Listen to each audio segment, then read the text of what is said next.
kara kanyamuneza kadasanzwe ku bakunzi b'umupira w'amaguru basanzwe baba mu gisagara ca Bugarama, aho ku mugoroba wo kuw'Imana igenekerezo ryandwi ukwezi kw'icenda umwaka w'ibihumbi 2025 hari haramutse hasozerwa ihiganwa ryatunganijwe na sosiyete y'ugwaruka izwi ku izina rya Masihi Made Company isanzwe ihingura amasakoshi.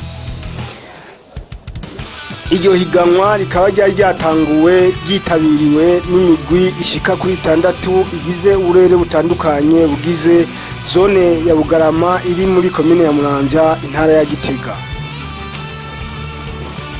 Ama ekipe ariyo Bugarama FC isanzwe ikinamwo Niyera Elize nyene gutanguza societe Masihi Made Company, ikaba ifashwe mu mugongo n'umugwiza atunga Donatien Ndakomana hamwe n'umugwi Major League Soccer, nizo zashoboye gushika mu gice ca nyuma arico bita finale.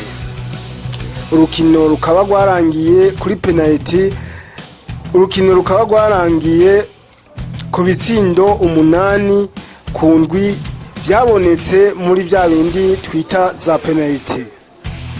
Uwo nyene gutunganya iryo higanwa arashimira abakinyi n'abamufashije gutunganya urwo rukino, agira ati: mwagendanye n'intwara kaje nziza, banyakubahwa mutwara umugambwe muri kaje nziza Bugarama, banyakubahwa baguza tunga muri ngaha, banyakubahwa abayobozi b'amashure muri ngaha, banyakubahwa bakinyi mwarifashije urukino zigimiza ngaha ku kibazo cya Bugarama muri ngaha mwese.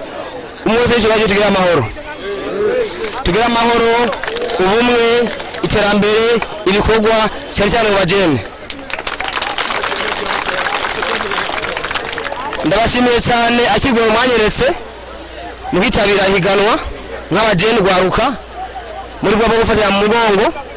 Nongera nshimira n'abarezi bahire bitabiriye amahiganwa agatu yateguwe n'ishyirahamwe Masihi Made Company yafashijwe mu mugongo na leta mu mugambi wa paeje mu mvo yo kumenyekanisha amasakoshi meza dukora mu gihugu cy'u Burundi no kwisi yose. Ndabashimiye cyane kubakira bandishoreye, nongera nshimira ku bandi bavyumvise batanga amakuru.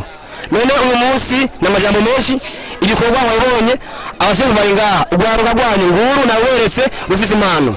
Turifuza yuko muri ambono kazoza y'igihugu iteye imbere, ugwaruka rw'u Burundi tuzoronka abakinyi nk'aya mu nama rugamba bagende kina hanze kubera ko impano barayifishe. Rero ndabashimiye cyane, mwaritanze, mwarekanye indero, mwarekanye ko mu rwaruka muri mu vudo w'iterambere. None bubahwa ugwaruka nguru. None iyi championa ubushimwe butandukanye bwe gutangwa twarihweje mu karere tubayemo, tubona yuko ugwaruka ari ku mashuri udafise abantu batera intege, urakora cyane ariko intege zibanye.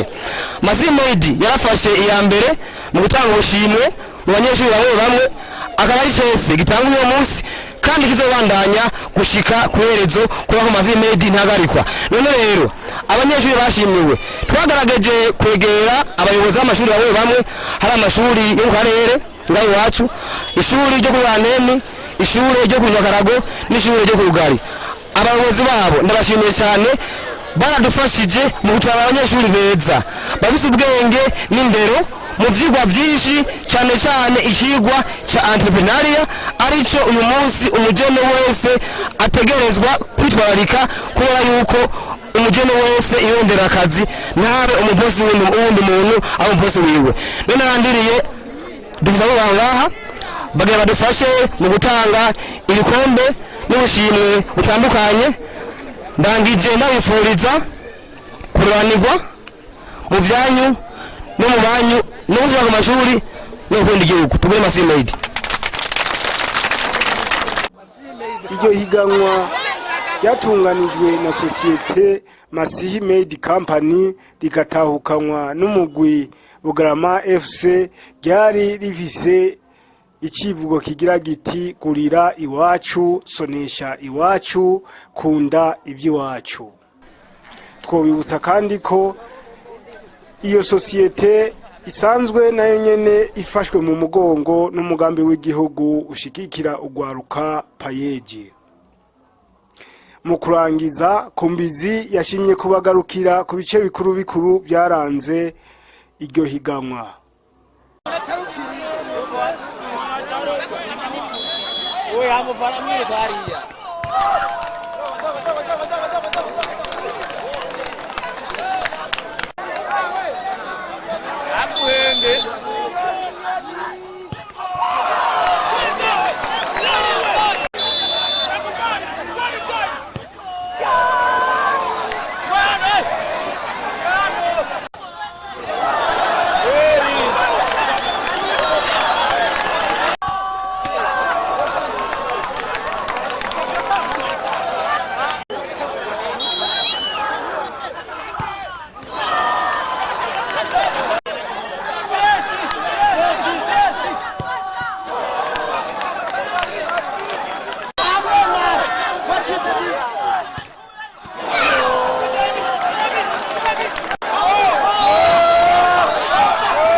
Muhane, muhane, muhane, muhane, muhane,